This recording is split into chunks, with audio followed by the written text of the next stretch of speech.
Hey, Stack Lessons again. Today's batch is 20 questions, all covering FeatureSpec anatomy, retrieval metrics, and AI gateway guardrails. 10 seconds on the clock per question, then the answer and a quick explanation. Pause when you need to. Let's dig in. Alright, question 1. Do not answer a different question. A generative AI engineer at Hallmark Consulting is evaluating the retrieval stage of an internal knowledge base assistant. Domain experts have annotated a test set by labeling each document's relevance to each query on a graded scale: 0 for not relevant, 1 for partially relevant, 2 for relevant, and 3 for highly relevant. The team wants a single metric that captures both whether the most relevant documents are returned and whether the most strongly relevant ones appear near the top of the ranked results. Which retrieval metric should they use? Select one. Review the answer choices on screen.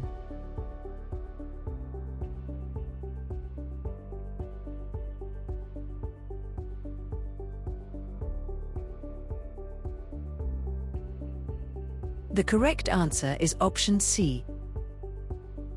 Recall and precision ignore grade levels. NDCG does not. Normalized discounted cumulative gain measures ranking quality by combining graded relevance labels with a position-based logarithmic discount. A document labeled 3 appearing at rank 1 contributes more to the score than the same document appearing at rank 5, rewarding systems that surface the most relevant content first. This directly addresses the team's dual requirement: completeness of relevant retrieval and proper ordering by relevance intensity. Recall at K is a binary metric that counts retrieved relevant documents regardless of their position in the list, and does not differentiate between documents labeled 1 and those labeled 3. Precision at K also treats all retrieved relevant documents equally regardless of position or relevance grade. Mean reciprocal rank only considers the position of the first relevant result and ignores all subsequent relevant documents and their associated relevance grades. Let's slow down here. This one is about picking the right metric for graded results. Imagine you're searching your company's internal docs. You get back 5 results. The most relevant doc, graded a 3, is buried at position 5. Does your metric even notice? Precision at K just counts: were the top results relevant? It can't tell a grade 1 from a grade 3. Recall at K asks, did we find all the relevant docs? No position info, no graded scores. MRR, mean reciprocal rank, only tracks where the first relevant result lands, ignoring everything after. NDCG at K, normalized discounted cumulative gain, works differently. It reads your graded scores and applies a log discount for position. A grade 3 doc at rank 5 hurts more than the same doc at rank 1. That's the only metric built for both grade and position. The exam rewards knowing that gap. Okay, question 2. Keep the constraints in view. A generative AI engineer at Blackwood Legal Tech is building a contract analysis RAG application. The system must identify the most precise clause-level matches during retrieval, but then provide surrounding section context to the LLM so critical semantic meaning is not lost. The corpus is large and retrieval precision is the top priority. Which chunking and retrieval architecture should the engineer implement? Select one. Review the answer choices on screen.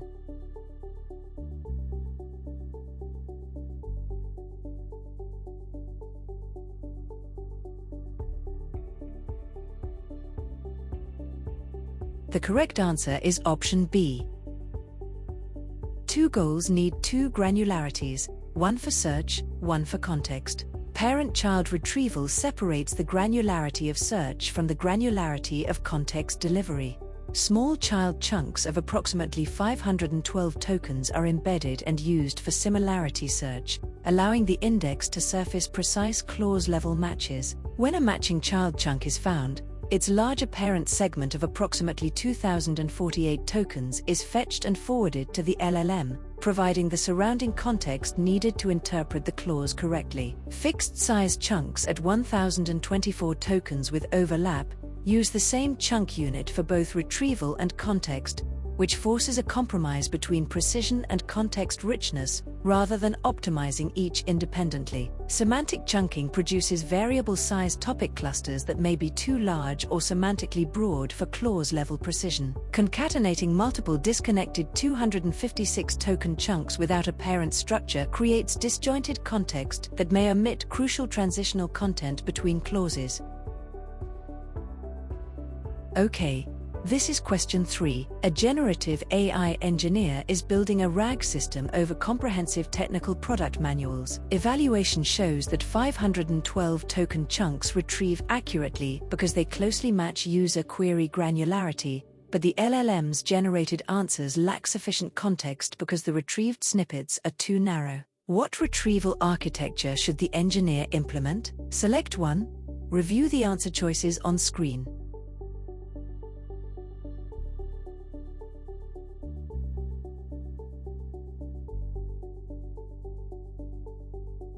The correct answer is option D.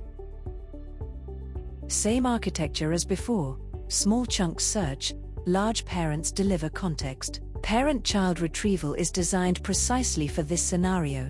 Small child chunks at 512 tokens are indexed and searched because they closely match user query granularity. But when a child chunk is retrieved, the system fetches its larger parent segment at 2048 tokens to supply the LLM with the surrounding context needed for a complete answer. This architecture combines retrieval precision with generation quality. Increasing all chunk sizes to 2048 tokens improves context, but degrades retrieval precision by making each indexed unit too broad relative to the query, reintroducing the mismatch that small chunks solved. Semantic chunking creates variable length chunks based on topic similarity, but does not address the fundamental need to decouple the granularity used for search from the granularity used for generation. Adding overlap preserves information at chunk boundaries, but does not expand the context window delivered to the LLM. Here we go. Careful on question 4. This one has a trap. A generative AI engineer at Saltwater AI recently upgraded their workspace to MLflow 3. After the upgrade, calls to MLflow.register_model that previously wrote models to the workspace level registry now fail unless the engineer provides a fully qualified three-part name. What is the default registry URI in MLflow 3 and what does it require from model name arguments? Select one. Review the answer choices on screen.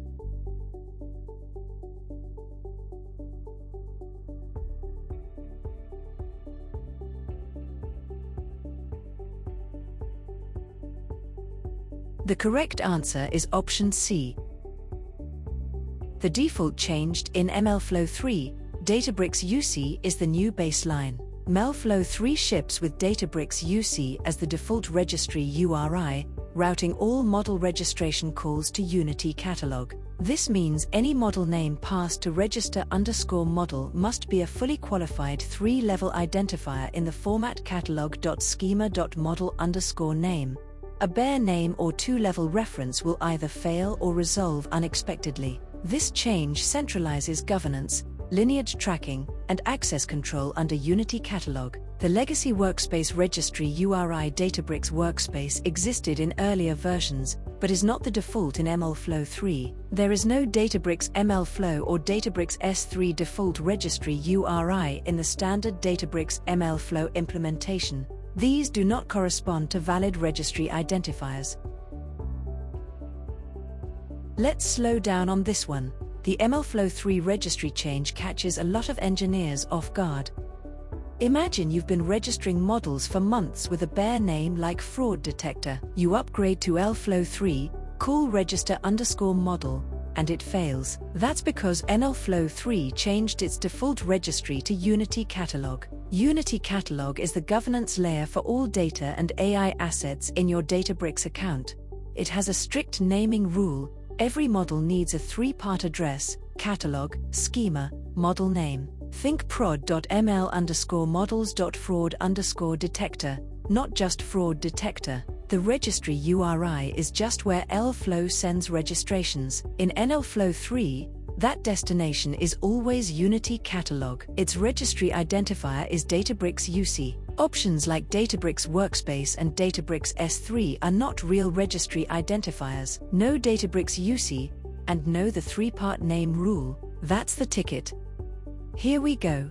Question 5, coming up. A generative AI engineer at HarborView AI is deploying a customer-facing LLM application using provisioned throughput. The application is expected to handle a baseline of 2,000 tokens per second during off-peak hours and burst to 8,000 tokens per second at peak. The engineer needs to configure the endpoint to scale appropriately without continuously paying for peak capacity. Which configuration correctly sets up this endpoint? Select one.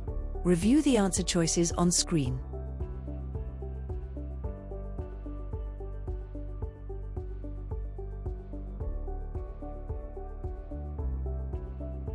The correct answer is option A. Scaling a range requires both a floor and a ceiling. Provisioned throughput endpoints require specifying both min_provisioned_ throughput and max_provisioned_ throughput to define the scaling range. Setting the minimum to 2,000 tokens per second ensures baseline capacity is always available during off-peak hours, while setting the maximum to 8,000 allows the endpoint to scale up to meet peak demand without paying for peak capacity continuously. Specifying only the maximum without a minimum does not configure a valid provisioned throughput endpoint. Both parameters are required to define the scaling window. Pay-per-token mode is recommended for development and low-volume early-stage workloads, not for high-throughput production applications. It does not offer the throughput guarantees a customer-facing service requires. Setting the minimum to the peak value would guarantee maximum throughput at all times, but would incur peak-level costs even during the off-peak hours when only 2,000 tokens per second are needed, unnecessarily increasing expense. First 5 questions covered 3 themes: NDCG for graded position-sensitive retrieval, parent-child chunking to decouple search from context delivery, and MLflow 3 now routing all registration to Unity Catalog by default. Next up, question 6. Likely distractors ahead. A generative AI engineer is building a customer recommendation system that uses feature serving to supply real-time user features to an LLM inference endpoint. The FeatureSpec must retrieve pre-materialized columns from an online feature table and also apply a real-time transformation to compute a derived feature on the fly. Which 2 components must the FeatureSpec include? Select 2. Review the answer choices on screen.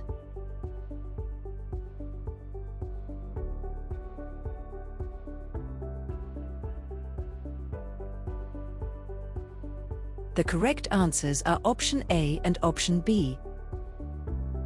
Feature view and feature pipeline sound real, neither is a feature spec component. A feature spec is composed of 2 component types, feature lookup and feature function. Feature lookup retrieves pre-materialized columns from an online feature table using a lookup key, providing fast access to features that have already been computed and stored. Feature function applies a Python or SQL transformation at request time to compute derived features on the fly from raw inputs, enabling on-demand feature engineering that does not need to be pre-materialized. Feature view is a concept used during feature definition and materialization steps before serving, not a component of a feature spec used at inference time. Feature index and feature pipeline are not real components of the Databricks Feature Engineering SDK.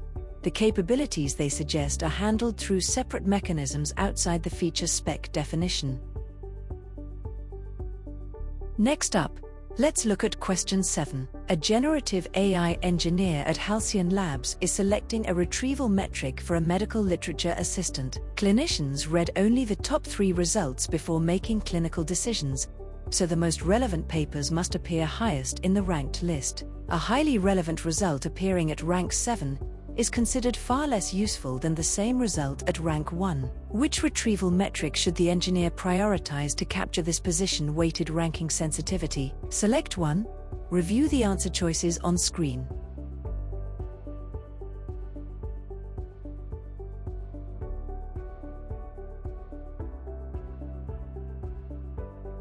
The correct answer is option A. Clinicians read only 3 results.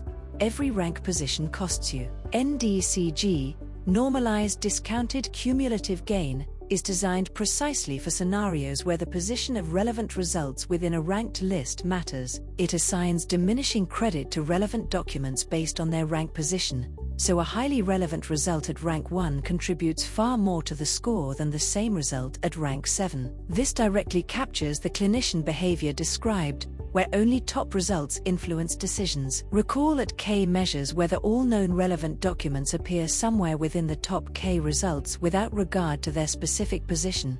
A relevant result at rank 1 and at rank 10 both contribute equally to recall, which fails to capture the ranking sensitivity required here. Precision at K measures what fraction of the top K retrieved documents are relevant, rewarding overall retrieval quality but assigning no position-based weight to results. Mean reciprocal rank specifically tracks the position of the single first relevant result, and is suited when there is exactly one correct answer, but it ignores the relevance and ordering of all subsequent results, making it insufficient for scenarios where multiple relevant documents and their relative ranking both matter. Next up, let's handle question 8. Quick check. A generative AI engineer notices that a deployed Databricks Model Serving endpoint begins returning errors during peak traffic hours. After reviewing the endpoint metrics, the engineer suspects the default concurrent request limit is being reached. What is the default concurrent request limit for a Databricks Model Serving endpoint, and how can the engineer address this constraint? Select 1.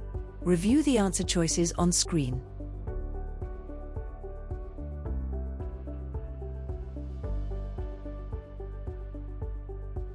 The correct answer is option D. Default is 128, and it is raisable through platform config. The default concurrent request limit for a Databricks Model Serving endpoint is 128 requests. This limit is not fixed. It can be increased through platform configuration to accommodate higher peak traffic demands. When peak load exceeds 128 concurrent requests, the endpoint drops additional incoming requests until in-flight capacity frees up, which explains the errors observed during peak hours. A default of 256 or 512 overstates the actual documented ceiling. A default of 64 understates it. Upgrading to provisioned throughput affects token throughput capacity and latency guarantees, but does not by itself change the concurrent request limit. Provision throughput and concurrency limits address different and independent dimensions of serving capacity. Now, question 9. The clue is not in the service name. A generative AI engineer at Conteso Financial is registering a fraud detection model in the Unity Catalog Model Registry using MLflow.register_model. The model must reside in the ops_prod catalog, inside the security_ML schema, with the object name transaction_classifier, which value should be passed as the model_name argument. Select 1. Review the answer choices on screen.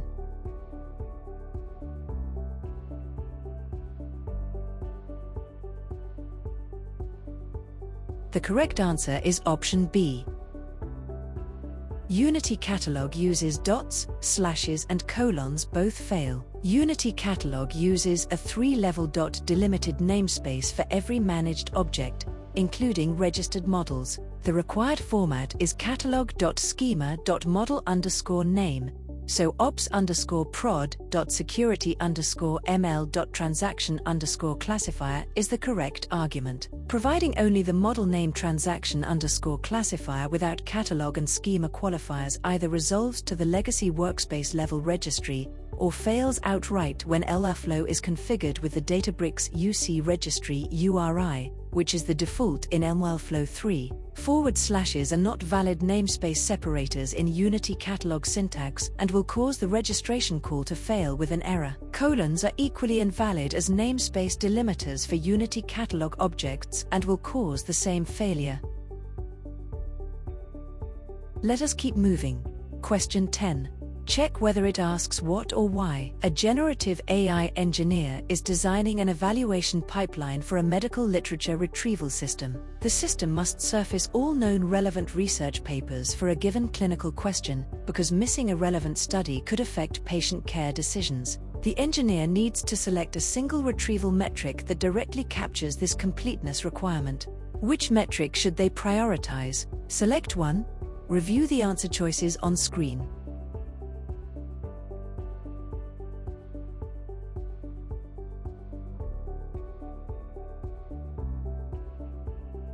The correct answer is option C. The word completeness maps directly to recall, not rank, not precision. Recall at K measures the fraction of all known relevant documents that appear within the top K retrieved results, which is the correct metric when completeness is the primary concern. In a patient safety setting, failing to retrieve a relevant research paper is more harmful than including a few marginally irrelevant ones, so maximizing recall directly targets the stated requirement. Precision at K measures how many retrieved results are relevant, but provides no signal about whether all relevant documents were found, making it poorly suited when thoroughness matters most. NDCG at K evaluates ranking quality by rewarding highly relevant results at the top of the list, but it does not indicate whether the full set of known relevant documents was retrieved. Mean reciprocal rank only considers the position of the first correct result, and gives no information about overall coverage of the relevant document population. Questions 6 through 10 establish the FeatureSpec pattern. Only feature lookup and feature function are real components, also locked in. 128 is the default concurrency ceiling, and Unity Catalog namespaces use delimited three-part names. Time for another one. Question 11. The wrong answers are close. A generative AI engineer at Brightfield Commerce is designing a feature-serving endpoint for a real-time recommendation engine. The FeatureSpec must retrieve pre-computed user preference scores from a published online feature table and apply an age of account transformation that must be calculated fresh at inference time. Which two FeatureSpec components should the engineer include? Select 2. Review the answer choices on screen.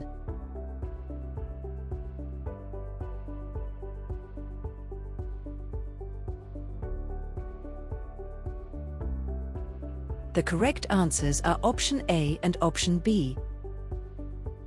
On-demand feature sounds like a real SDK name.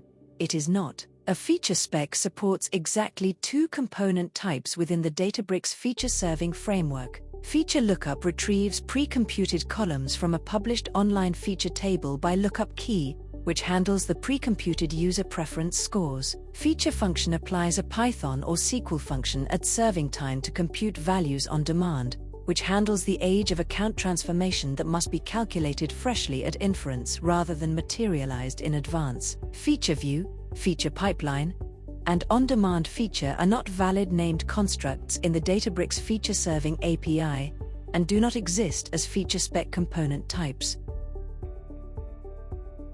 Time for another one. Question 12. This is a distractor check. A generative AI engineer at Torbridge Retail is building a real-time product recommendation system using feature serving. At inference time, the system must retrieve pre-materialized user preference vectors stored in a feature table and apply an on-demand transformation that computes a recency discount factor from the user's last purchase timestamp. Which two FeatureSpec components are required? Select 2. Review the answer choices on screen.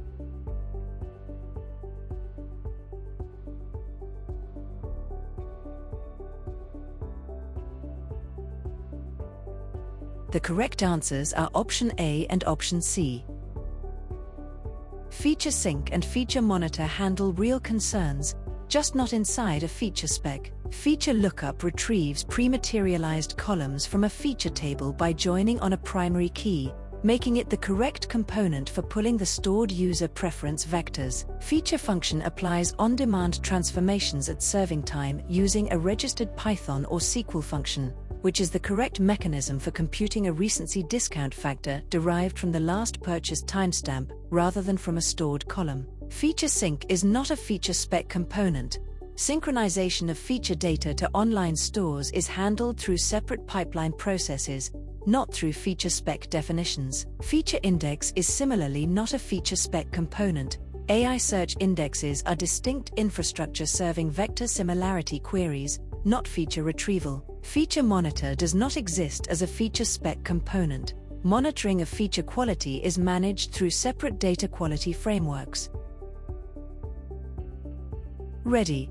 Question 13. Eliminate before you select. A generative AI engineer at Moorfield Analytics is configuring a feature-serving endpoint for a real-time product scoring system.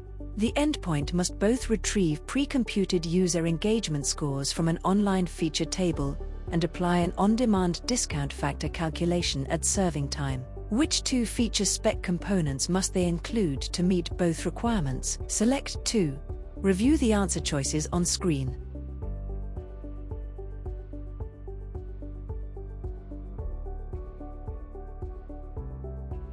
The correct answers are option A and option B.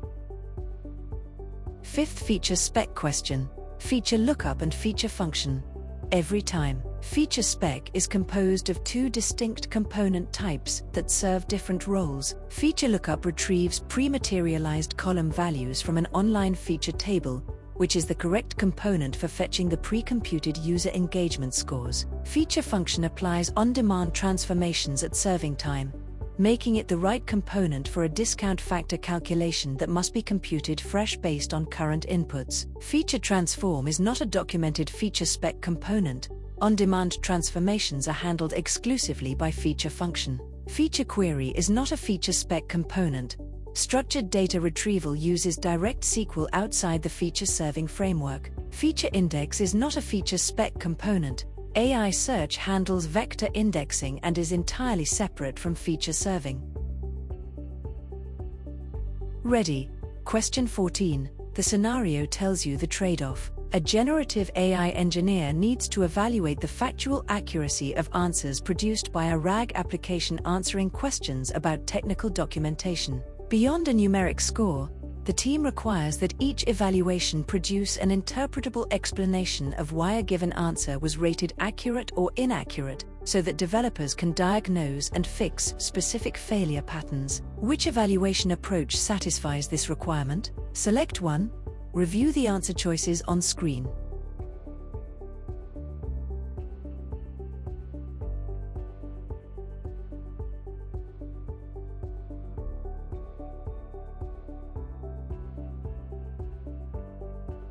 The correct answer is option B.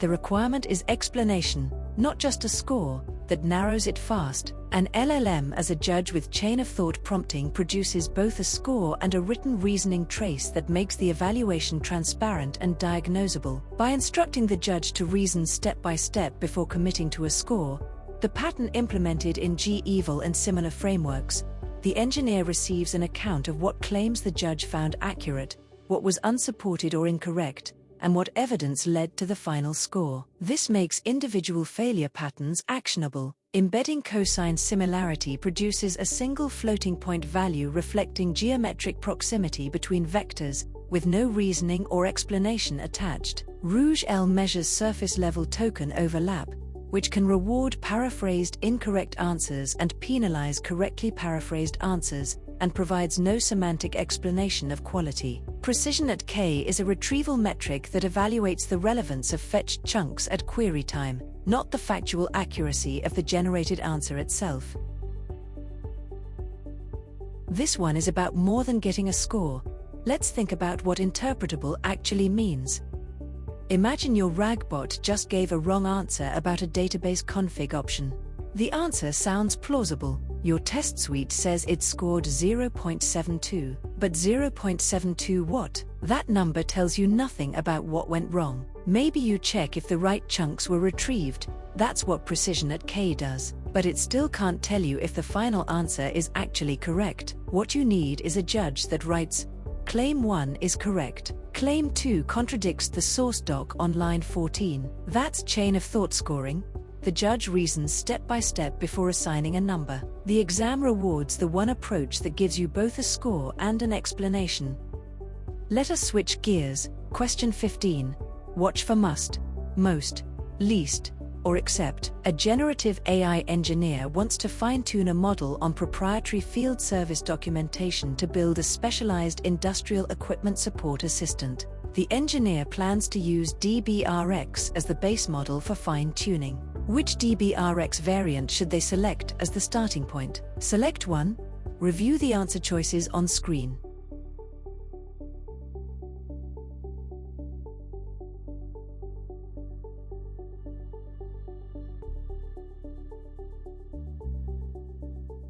The correct answer is option C. Instruct sounds ready, but fine-tuning always starts from base. DBRX base is the pre-trained, autocomplete style model that serves as the appropriate starting point for fine-tuning. Because it has not yet been aligned for instruction following, its weights represent raw language modeling capability over the pre-training corpus, the correct initialization for a fine-tuning run on a new domain such as field service documentation. Specializing from base produces a domain-adapted model that can then be further instruction-tuned if needed. DBRX Instruct is the instruction-tuned variant that has already undergone alignment training. Starting fine-tuning from an instruction-tuned checkpoint can override carefully established alignment behavior and is not the recommended starting point for domain specialization. The two variants do not share identical initialization weights. The Instruct variant has undergone additional supervised fine-tuning steps that distinguish it from base. DBRX is a Databricks native model and fully supports fine-tuning workflows. Let's slow down here. Base versus Instruct is one of those traps that looks obvious but isn't. Imagine you're teaching a new skill to a trainee chef. You'd pick the one who knows cooking basics, not the one already trained in a rival restaurant style. Fine-tuning works the same way. DBRX base has been pre-trained on 12 trillion tokens of text, but is not yet shaped for instructions. That's exactly the blank slate you want. Give it 50,000 pages of field service manuals and it will absorb them cleanly. DBRX Instruct already has alignment baked in from extra training. Start fine-tuning there and you risk overwriting that alignment. The stem says starting point. That's your signal. Base is always the starting point. The exam rewards knowing a pre-trained checkpoint from an aligned one. Questions 11 through 15. Fake FeatureSpec names keep coming. The answer never changes. Recall at K targets completeness, not rank. LLM as judge with Co-T produces diagnosable explanations. DBRX base is the fine-tuning start point, not Instruct. Let us switch gears. Question 16. Pick the complete answer. A generative AI engineer at Helix Technology manages a foundation model API endpoint shared by a data science team, a product team, and a customer operations team. The data science team's automated batch experiments have twice exhausted the endpoint's quota and degraded service for other teams. A recent audit also revealed that some experiment prompts include employee email addresses. Which two AI gateway features should the engineer configure to address both issues? Select 2. Review the answer choices on screen.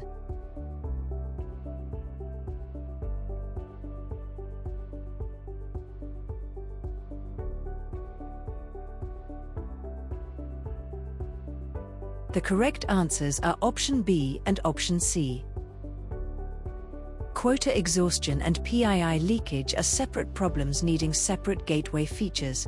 Rate limiting enforced at the group level assigns per team quota caps measured in queries per minute or tokens per minute, directly preventing any single team's batch workload from exhausting shared endpoint capacity. PII detection and redaction automatically identifies personally identifiable information, including email addresses, in request payloads and replaces them with neutral placeholders before the content reaches the model, addressing the data privacy concern at the gateway layer. Safety filters block harmful content categories such as hate speech or violent material, and would not affect quota consumption or intercept email addresses in standard experiment prompts. Traffic splitting routes a configured percentage of requests to different model backends for A/B testing or gradual rollouts, and does not impose per-team consumption limits. Inference tables log endpoint traffic for after-the-fact monitoring and analysis, but do not prevent quota exhaustion or redact PII before requests are processed. Keep your focus here. Question 17. This is a two-step filter. A generative AI engineer is building a feature-serving endpoint for a sports analytics application. The endpoint must retrieve pre-materialized team performance statistics from a feature table and also compute a real-time win probability score by applying a transformation to those attributes at lookup time. Which two FeatureSpec components are required? Select 2. Review the answer choices on screen.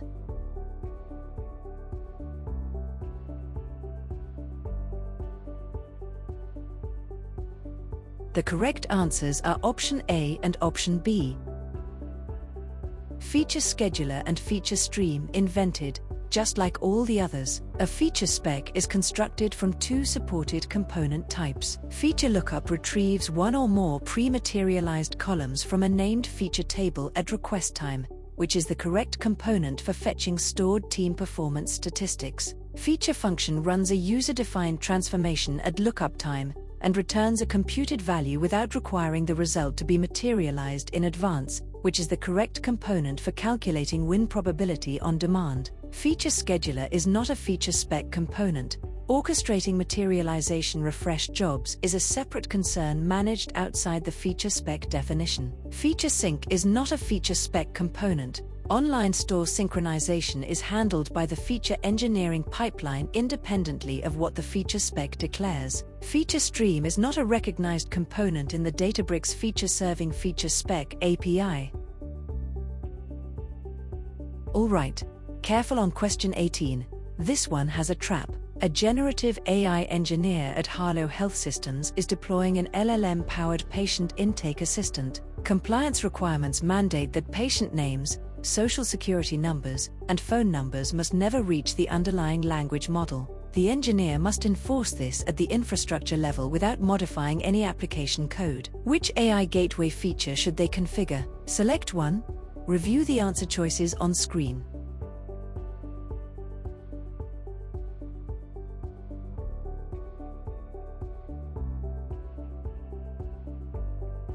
The correct answer is option B. Healthcare PII must be stopped at infrastructure. 0 application code changes. PII detection and redaction is the AI gateway guardrail built precisely for this requirement. It identifies personally identifiable information such as names, social security numbers, and phone numbers in incoming requests and replaces those values with placeholder tokens before the payload is forwarded to the language model. This enforces data isolation at the infrastructure layer with no changes to application code. Safety filters address harmful content categories like hate speech and violence, but do not detect or remove personal identifiers. Rate limiting controls the volume of requests per user, but does not inspect or transform the content of those requests. Traffic splitting distributes load between models based on configured weights, but does not prevent sensitive fields from reaching whichever model receives the routed request. Alright, question 19. Look for the constraint that matters. A generative AI engineer at Alpine Ventures is building a job matching platform. The platform maintains a stable catalog of 50,000 registered candidate profiles, and hiring managers submit new job descriptions each day to find the best matched candidates. The engineer must decide which dataset to embed and store in the AI search index and which to use as queries. Which approach is correct? Select 1. Review the answer choices on screen.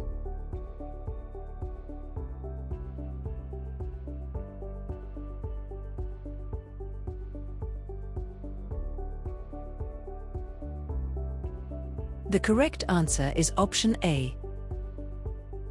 Index the stable corpus. Fire the transient items as queries. The correct design principle is to embed the stable, more numerous corpus into the vector store and use the transient, fewer items as queries. The 50,000 candidate profiles are stable and represent the large searchable dataset that should be indexed once and maintained. Job descriptions are transient, arriving daily in small numbers, and function as the search query issued against the indexed profiles. Embedding job descriptions into the index inverts this relationship, requiring continuous index updates with each new job description while leaving the actual search targets unindexed. Using dual indexes with reciprocal rank fusion adds unnecessary complexity, when one dataset is clearly the stable corpus and the other is the transient query. Relying solely on BM25 keyword search discards the semantic matching capability that vector embeddings provide when aligning unstructured profile text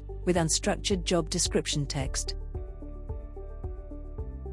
Okay, question 20. Pay attention to what is really asked. A digital media startup is building a content moderation pipeline. The pipeline must process both product thumbnail images and user-uploaded short video clips to automatically detect policy violations. The engineer wants a single foundation model API call that handles all content types natively without additional pre-processing. Which model should they select? Select one.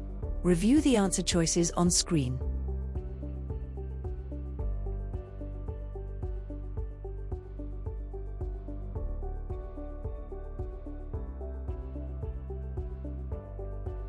The correct answer is option C. One model handles video natively, the others need pre-processing. Gemini 2.5 Flash is the correct choice because Gemini family models available through the Foundation Model API natively support all 4 input modalities: text, image, video, and audio. This native video support allows a single model call to process both thumbnail images and video clips without any additional pre-processing pipeline. Claude Sonnet 4 supports text and image inputs within the Foundation Model API, but does not support video as an input modality, making it incapable of natively ingesting video clips for policy analysis. Llama 4 Maverick similarly supports text and image inputs only, and cannot process video content without a separate frame extraction step that routes the workload outside the model's native capabilities. BGE Large is an embedding model that produces vector representations for retrieval and similarity search. It cannot interpret visual or video content, cannot detect policy violations, and cannot generate structured text output of any kind. Let's break down why video support is the hidden trap in this moderation pipeline question.